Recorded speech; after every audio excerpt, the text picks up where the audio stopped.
Selamat datang lagi di The Deep Dive. Oke, hari ini kita mau bongkar sesuatu yang fundamental banget dalam software development, tapi sering bikin pusing kepala juga. Namanya pemisahan atau decoupling. Nah, sumber kita kali ini ngebahas filosofi pengembangan yang pragmatis, dan kita fokus ke satu hal. Gimana caranya mengurangi keterikatan antar bagian kode. Misi kita hari ini, ngerti kenapa sih kode yang misah-misah itu lebih bagus dan gimana ini bisa bikin hidup Anda, ya mau Anda developer atau sekedar penasaran, jadi lebih gampang kalau harus ngadepin perubahan. Siap ya? Oke deh, langsung aja. Decoupling ini sebenarnya intinya apa sih? Decoupling itu intinya kita merancang bagian-bagian kode supaya nggak terlalu bergantung satu sama lain. Gini deh, bayanginnya kayak kita main Lego, bukan pakai lem super. Hah? Lego ya? Oke. Bisa berdiri sendiri, lebih mandiri. Oke. Analogi Legonya dapat banget. Ini jadi ingat pembahasan kita soal esensi desain yang baik dulu ya. Kuncinya kan bikin kode mudah diubah. Berarti kebalikannya, coupling atau keterkaitan itu kayak lem super tadi ya. Tepat, coupling itu musuhnya perubahan. Kenapa jadi masalah besar gitu? Masalahnya gini, kalau kodenya terlalu lengket, pas Anda mau ubah satu hal kecil aja, bisa jadi Anda harus ngecek atau bahkan ikut ngubah banyak bagian lain yang nyambung ke situ.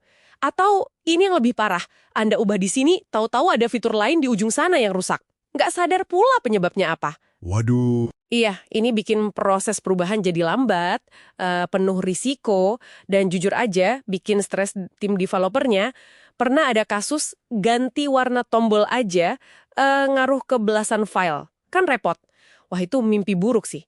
Jadi jelas ya kata kuncinya, kode yang terpisah itu lebih mudah diubah. Simple tapi penting banget.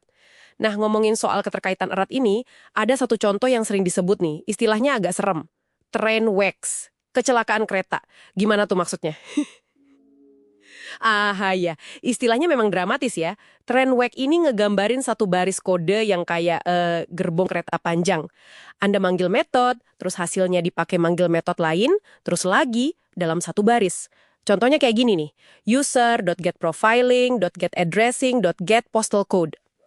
Oke.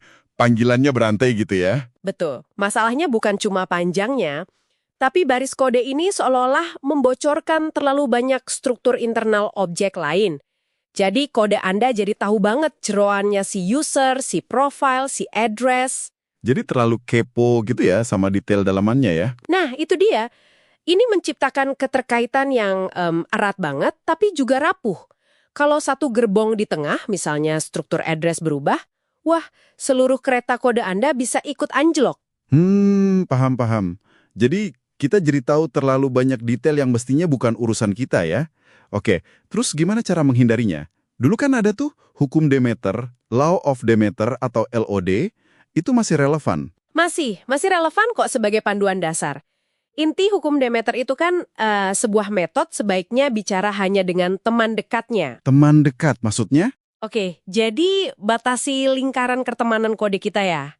Tapi kayaknya, ada pendekatan yang lebih baru atau penekanan yang beda sekarang? Sumber kita nyinggung soal lapisan abstraksi gitu. Iya, yang menarik itu memang ada pergeseran fokus atau mungkin penambahan strategi ya. LOD itu bagus buat ngatur interaksi langsung antar objek internal kita.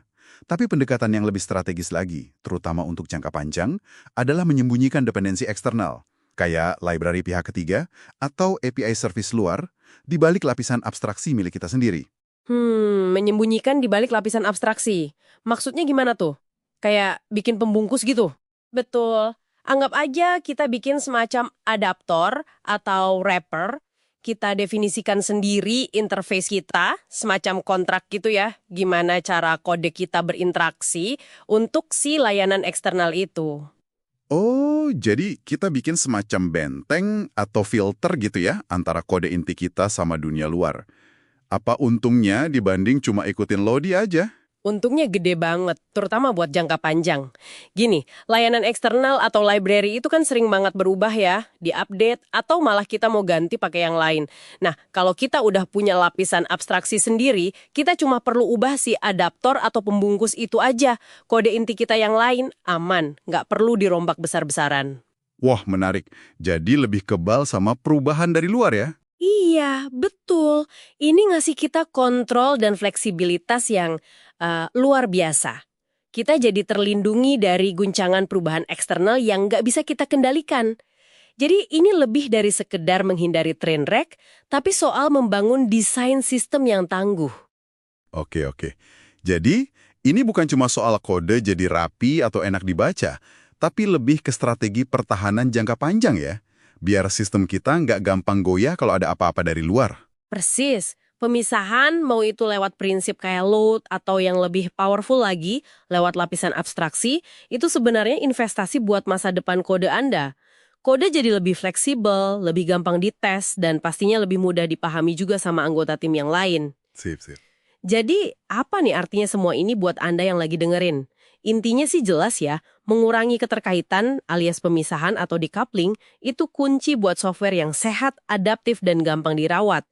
Ini bukan cuma teori, tapi praktek yang efeknya nyata banget ke kecepatan development dan ketahanan sistem Anda. Nah, ini mungkin jadi satu pertanyaan penting buat Anda bawa pulang nih. Coba deh pikirin sebentar soal proyek atau sistem yang lagi Anda pegang sekarang. Ada nggak sih bagian-bagian yang rasanya kok lengket banget? Yang kalau diubah satu, yang lain jadi ikut kena imbasnya. Terus gimana caranya Anda bisa mulai menerapkan prinsip pemisahan ini? Mungkin nggak perlu langsung besar-besaran. Bisa mulai dari skala kecil dulu. Misalnya, coba bikin satu lapisan abstraksi sederhana buat satu dependensi eksternal. Atau sekedar refactoring kecil aja buat ngurangin pengetahuan satu komponen soal jeroan komponen lain. Kira-kira langkah kecil apa ya yang bisa Anda ambil mungkin minggu ini buat bikin kode Anda jadi sedikit lebih mirip Lego dan ngurangin lem supernya? Coba direnungkan. Selamat datang kembali di Penyelaman Mendalam kita. Oke, kali ini kita lanjut lagi ya, kita bongkar materi soal decoupling atau pemisahan dalam kode. Fokusnya masih sama, gimana caranya bikin kode yang nggak gampang rusak pas diubah.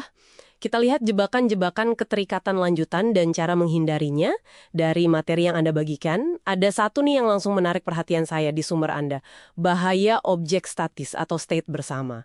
Kayaknya sepele ya, tapi kok ditekankan banget sebagai sumber masalah. Gimana tuh? Iya, betul. Justru itu intinya. Kenapa berbahaya? Ya karena efeknya itu loh, suka nggak ketebak. Jadi, kalau banyak bagian kode bergantung ke satu data global, satu perubahan kecil di satu tempat, itu bisa bikin bug muncul di tempat lain yang nggak kita sangka-sangka. Makanya sumbernya menyarankan kalau memang harus banget ada yang global, ya dibungkus aja pakai API, jangan diekspos langsung datanya. Bahkan pola singleton yang sering dipakai, itu juga bisa jadi jebakan kalau dia nge-expose banyak state internal. Ujung-ujungnya ya sama aja, data global juga, cuma terselubung gitu. Oke, jadi menyembunyikan kompleksitas itu penting ya. Nah, ini nyambung ke konsep lain nih yang Anda temukan. Pajak warisan atau inheritance tax. Warisan atau inheritance kan alat dasar banget di OOP ya. Tapi kok sumbernya sampai bilang ini pajak? Emang konsekuensinya separah apa sih kalau salah pakai subclassing? Iya, istilah pajak itu menarik ya, karena nunjukin ada biaya tersembunyi. Sumbernya menjelaskan, kalau warisan terlalu dalam, jadi kita mewarisi state sama perilaku sekaligus, itu keterikatannya jadi kuat banget. Ini bukan cuma soal trade-off biasa, tapi bisa benar-benar ngunci desain jadi kaku. Nah, pajaknya itu, yaitu tadi, beban kognitif tim jadi berat. Harus paham seluruh hierarki warisannya kan, bahkan buat ubahan kecil. Makanya disarankan alternatif lain. Kayak antarmuka, itu kan cuma kontrak perilaku aja ya, tanpa implementasi, atau delegasi, jadi tugasnya dilempar ke objek lain, atau mixins. Itu biasanya lebih fleksibel, nggak sekaku warisan. Saya paham.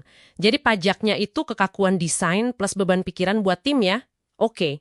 Dan dampak keterikatan yang kuat ini, seperti yang juga Anda garis bawahi dari sumbernya, sakitnya tuh terasa pas development, ya kan? Betul sekali.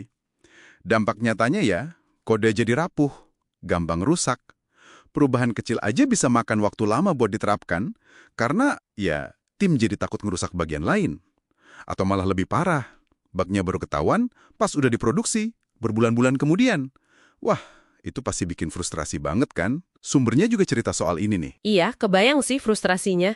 Terus gimana dong solusinya? Sumber Anda ini ngenalin prinsip yang namanya unik nih. Kode malu-malu atau shy code. Kedengarannya menarik. Maksudnya gimana tuh kode yang pemalu? Iya, unik ya namanya. Filosofinya sebenarnya simple, tapi kuat intinya. Jangan terlalu banyak omong dan jangan terlalu kepo sama dunia luar. Maksudnya gini, setiap unit kode itu sebaiknya seminimal mungkin bergantung sama detail implementasi unit lain. Dan juga, jangan bocorin detail internalnya sendiri kalau nggak perlu-perlu amat. Sumbernya menekankan, dengan menjaga komponen tetap malu-malu gini, aplikasi secara keseluruhan jadi lebih modular. Jadi lebih gampang diubah, lebih gampang dites juga secara terpisah. Gitu. Kode malu-malu, wah metafora yang bagus ya buat enkapsulasi yang disiplin. Dan prinsip ini pasti ada hubungannya juga kan sama konsep-konsep pragmatis lain dalam software engineering yang bagus? Anda juga udah familiar. Misalnya DRY, don't repeat yourself. Karena kalau nggak bocorin detail, ya kita jadi nggak tergoda buat duplikasi logika atau pengetahuan di mana-mana kan? Ini juga jadi fondasi penting buat ortogonalitas. Ingat kan? Prinsip di mana perubahan di satu area nggak secara acak ngerusak area lain. Krusial banget itu buat stabilitas sistem. Terus, pemisahan ini juga mendukung reversibilitas. Maksudnya, kita jadi bisa batalin atau ubah keputusan desain di masa lalu tanpa biaya yang terlalu besar. Dan cocok juga sama pemrograman transformasi, yang fokusnya lebih ke aliran data daripada detail implementasi internal. Kalau ditarik benang merahnya ya, semua ini tujuannya satu, bangun sistem yang tangguh dan adaptif, bisa bertahan dan berkembang. Oke, jadi pesannya jelas banget ya, merancang dengan meminimalkan keterikatan, menerapkan filosofi kode malu-malu itu, semacam investasi strategis gitu ya, biar lincah, tahan banting, gampang dites, dan gampang dirawat ke depannya ya. Tepat.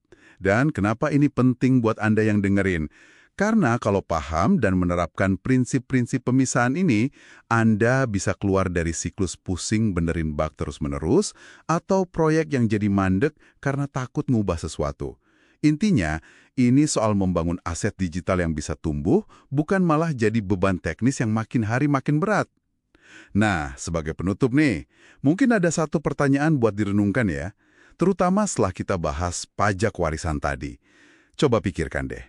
Dengan mempertimbangkan biaya tersembunyi yang dibahas sumber tadi, gimana Anda bisa lebih kritis lagi ngevaluasi penggunaan warisan di proyek Anda?